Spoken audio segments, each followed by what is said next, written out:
Frank Gashumba avuddemu omwasi ku nsonga za Aisha Nabukeera.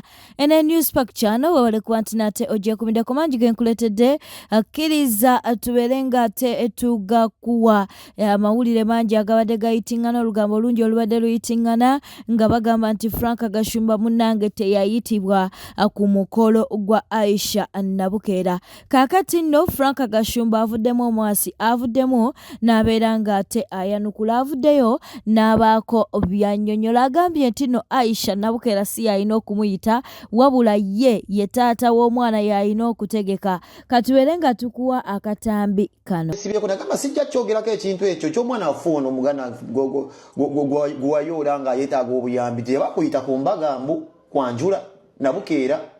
Ekyo si kye ekisinga obukulu nawonya obulamu bw'omuntu eyali agenda okufa. Yes. Ekisinga obukulu. Ekisinga obukulu. Ensi yonna nga yennyala Nabukeera namuleeta mu nnyumba yange. Yes. Okuva 2016 n'asoma n'amaliza university ne musasulira UCU ng'asasula $2.5 buli semester nga koosi gy'asoma abaana b'e Makerere basasula 1.2. Yes. Kuba nali mwagala nnyo. Kankubuuzemu ekirala pengepenge okuggyako eby'ekidongo. Nabukeera lwaki ampita mu kwanjula kwe?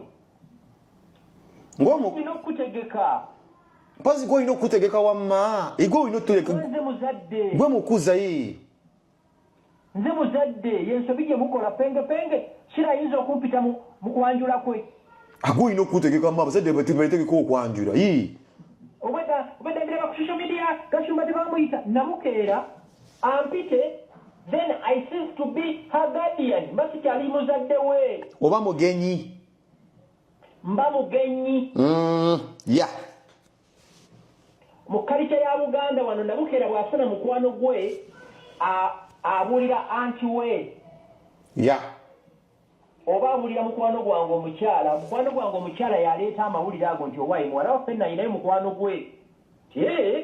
Omwana amaze okusoma alina omulimu nti kale njala kumusinkana nga bajja mu ofiisi nga mubuuza omulenzi gwani osibukawa bakuzaalawa wasomerawa okola mulimu ki bw'amala obimbuulira nga tukola background check up ono mwana yaani bwe tumala okyapuruvinga nti mwana mulungi nga mwembayita bapenge esebo nti owaayi omwana waffe alinayo mukwano gwe mujje tuli ekyemisana naye olero ensi tenaba mumanya esebo nga tumumanya ng'olwo mu mawulire amalala katukutwaleko ewa Walukaga. Jjukira nti Walukaga ali mu kuba nti no munnange asaba akuba nti no bamuwa kaadi abeere ng'akiikirira abantu ba Busiro. Bw'ati bw'avuddeyo n'alyoka agamba. Oluzungu ekisooka lungi nnyo ababuuza bennyini wali omusanzeeko bako street bamwanywako ku kyayi takulabangako mukambwe nnyo bw'ati abuuza kibuuzo nomugambe kinnemye oba nkimanyi twedda kikanga 2 oba 3 naye nasomye ebintu bingi nnyo ng'ebikumi 405 tunya omukisa kuyinza okwakuzeeko nga kimu naye bisigadde bibadde bya general knowledge olina okubeera updated bakubuuza ku bintu bingi nnyo nekyotaluza nagenda kibuuza gwe kiwayiseeko ng'ekinafu bakola kya nsonga nnyo ekirala nti olina okubeera ng'oli knowledgeable constitution yeyo era abantu abatalaba NTV ndala mawulire musigaira ezatiko bazogera ku mawulire zatiko bweti ne bweti etegeezeko bweti ne bweti naola nze siva ku mawulire nago ganyambye nnyo kubanga byebimu bye mbadde ndaba ku mawulire mbisanze mu bibuuzo nga kino nakiraba ku TV esobola obitta confidence and well organized confidence esobola okuleetera okugwa ebibuuzo no confidence singa obeera ng'otidde naye mbadde confident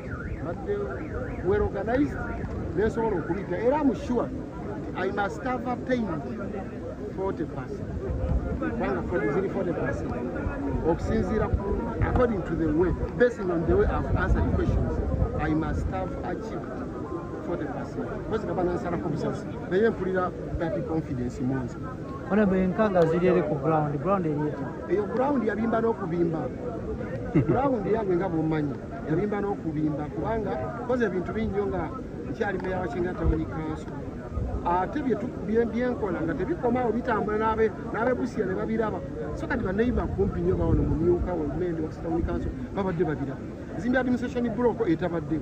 nguze motoka nnya sasa ngo yadde gali kutuse mpaki nga bye bitala mu Black Sports eyo mu byalo ngo bye kibatta nagenda okujja tenga tawundi council nga business eriawo bubbi battaka land grabbing but because I rejected to connive with the land grabbers it's the reason why I managed to chase it away era kati tekikyaliwo totally so abantu balina ku mirembe naye nga waliwo meya waliwo n'omubaka wa parliament yali asobola okutwala obuvunaanyizibwa n'agamba n'abuuza meya nti lwaki abantu babbibwa ettaka nga kubanga obubbi bw'ettaka oba obubbi bunange nzikiriza okubeera mu kitundu omu ggwanga omukulembeze aba bwenyigiddemu.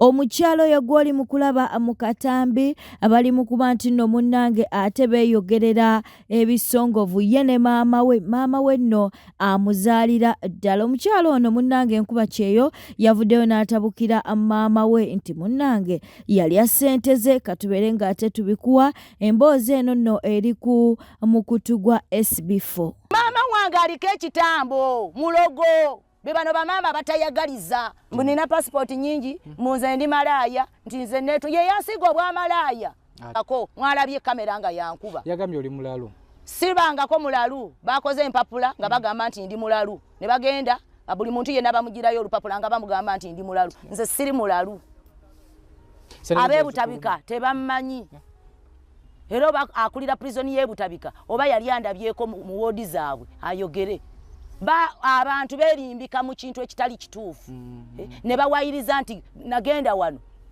ne bakozesa government kati bakozesa ebitebe byebutabika era akulira ebutabika we abantu bakonenera erinnya bajja kukozesa abantu bafune empapula z'ebutabika naye ng'abantu siri balalu nze siri mulalu Major Elizabeth olw'okubulumi bwa bintu byo ndi ku bulumi bwa bintu byange kyekindeseza kamera zino zinyambe maama muyaye nnyo kubanga be bamaama bano abaagala essente era yatuuka n'okugamba nti yali akulembedde yasembye tisirina mugaso kubanga yali ayagala mu mbeera eri gye nalimu ey'obwenzi ey'obwamalaaya ey'okwetunda ey'amabaala kati nze nenfuna Yesu nendokoka omuntu waaba omubbi n'alokoka ng'omugamba nti nalokose omuntu wava mu ssabo n'agamba nkoye ssabo ngenze mu bakatuliki ng'omugamba waki wagenze mu bakatuliki yo omusamize waaba asamira ng'omugamba lwaki osamira obuzibu bwalina ayagala ntegeerere kyovola bayali yanjijako abaana bange nga womugamba maama ngenda bweru nkolekedde abaana mpa abaana bange n'omulenzi okumumujjako mutwale wa kitawe lwali lutalo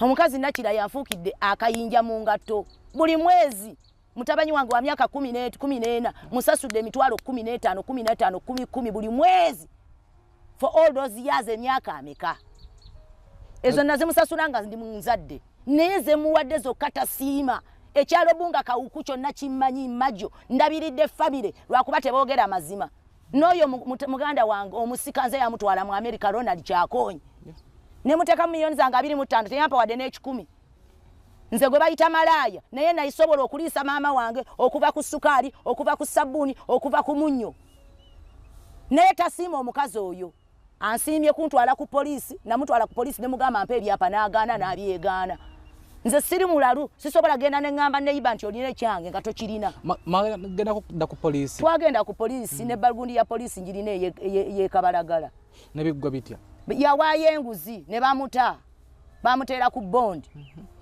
bwamusibisako nagenda namutwala ne basooka ne bamuwandiikira ng'omuntu omukulu ne bamuyita n'agaana neyefuula nti mulwadde we natuuka ewaka yali si mulwadde nga gyali ayoza ngoye enkeera abapolisi ne bamunona n'abyegaana n'atandika okugamba abantu gawe nina passport emmeka omuntu ne waba alina passport ebintu by'ennaku zino si byakulimba tebakyafeekinga passport ate nze okuba ne passport ng'erimanya gange nga nagakubisa mawulire ebyange nze Major Elizabeth ebyange byonna binabiteeka mawulire abantu bakyusa amannya ekyokukyusa amannya si kikulu nyinza ogakyusa nenga kuba mawulire mba ntambulidde mateeka kati ye mama kyawayo nti oyina passport nina passport nyingi munze ndi malaya nti nze netu ye yansiga obwa malaya atya ate embwe ezaalambwa kitange yamuwasaako embaga yatuzaala abaana 8 wampeta naye yali malaya era omukazi wobeera maka gabbaawo nga tebakuwasiza tebakwanjudde tebakusasudde wamwe toba malaya bamanyi bamalaya be bana bagenda ku street ne beetunda oba mama tamanyi bulumi bwayetamu ng'onoonya ssente maama wange aliko ekitambo mulogo be bano bamaama batayagaliza maama ayogera ku mwana we yasooka nankabirwa sister waffe nankabirwa yafuna obuzibu namwogerako nadda ku Irene gwenzira kabeera London bamala emyaka 13 tebogera na maama wange nga nekitaffe seddu mutabani wa Yokana Musoke nga tanaba kufa nga Irene tayogera ne maama wange ne Oliver Nanozi sister wange we Holland yali yafumbirwa mbizaayo era yamuvuma lwambizaayo mukubanga ayagala abasajja abalokole nze okulokoka kwange tekumukwatako nze ensonga endeese byapa byange na mwana wange namufunye yabadde awambye omwana wange era mwamulabye omwana nga mujjayo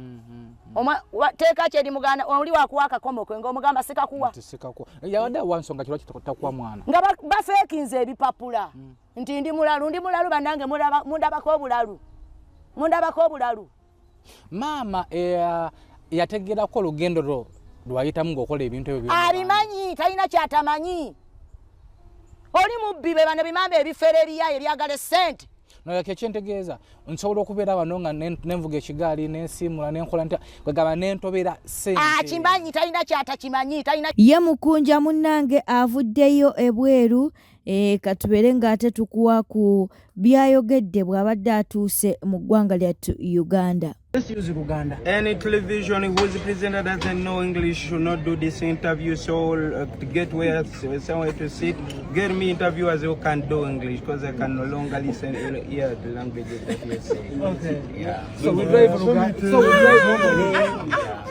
Okay, how was the show? The show went very well. Yeah, everything as you saw it went on very fast. Okay. Yeah. A lot of incidents happened there, and those are some of the incidents that happened there. Okay, yeah. More especially it is Omunene Wechibuga Saimo.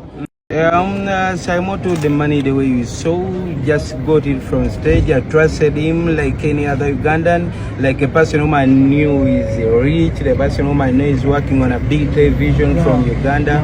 So I just trusted him and I thought he could keep my money, but unfortunately came to find that he lay away without the money. Roughly, when you count money that was found by Saimo, how much can it be? It took out of money because in London people don't use shillings, they use dollars. Those who came from Canada, they gave me pounds, but at the end of it all, I'll come back home without any coin. All the money was taken by Simon. So when I talk now, you don't have any coin. Yeah, I took all the money, but I think Simon is not the biggest problem. This bwete tambudde wadde mulabi mulungi walekwe kumina ku Newspark channel kankusaba beere ng'osubscribinga olaikinga n'okuleka obubaka bwawo mu comment section. Beera bulungi weeraba.